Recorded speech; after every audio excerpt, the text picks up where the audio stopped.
राहुल को गस्त और सभा को आखिरे रखी राजधानी रे ट्रैफिक व्यवस्था कड़ाकड़ी होइछे। एने कमिशनरेट पुलिस पक्षरु स्वतंत्र व्यवस्था होइछे।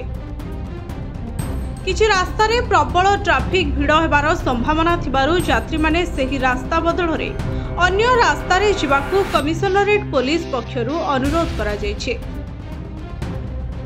सकाळ 10टारू 12टा भितरे विमान बंदर छकरू जयदेव विहार छक जाए प्रबल भिड़ होइपारे।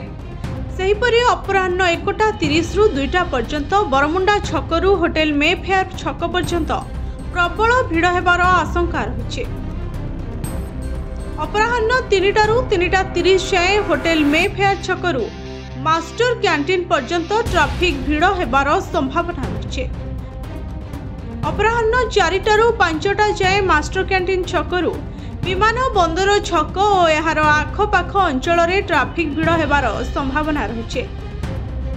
तेणु संपृक्त समय मध्यरे सेही सबु रास्ता रे न जाए अन्य रास्ता दे जिबा आसिबा करबाकू कमिशनरेट पुलिस पक्षरु अनुरोध करा जायछे। सेपटे ड्राइवर संघर आंदोलन चतुर्थ दिन रे पहुंचीछे। जदिओ सरकार और ड्राइवर संघ मध्यरे आलोचना होइछे हेले किछि समाधान बाहरी पारि नाही। फलरे गत 3 दिन धरी ड्राइवर आंदोलन जारी रखिछन्ते। आज ड्राइवर महासंघर स्टीयरिंग छाड़ आंदोलनर चतुर्थ दिन।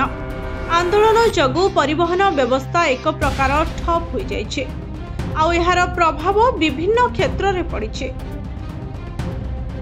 ड्राइवर को आंदोलन जोगु बस स्टैंड रे बस, रास्ता कड़े ट्रक और अन्य गाड़ी छिड़ा हुई रही। केवल जरूरी कालीन और घरोई गाड़ी को छाड़ीदेले अन्य कौनसी गाड़ी गड़ु नथुबारु परिवहन व्यवस्था संपूर्ण ठप हो जाइछे, जहा फलरे लोके हिनस्ता मध्य होई सारलेनी। एने सरकार ड्राइवर महासंघ सह आलोचना करिसंती, तथापि समाधानर बाट एपर्यंत बाहरी पारिनी। Bureau report SCTV Odia.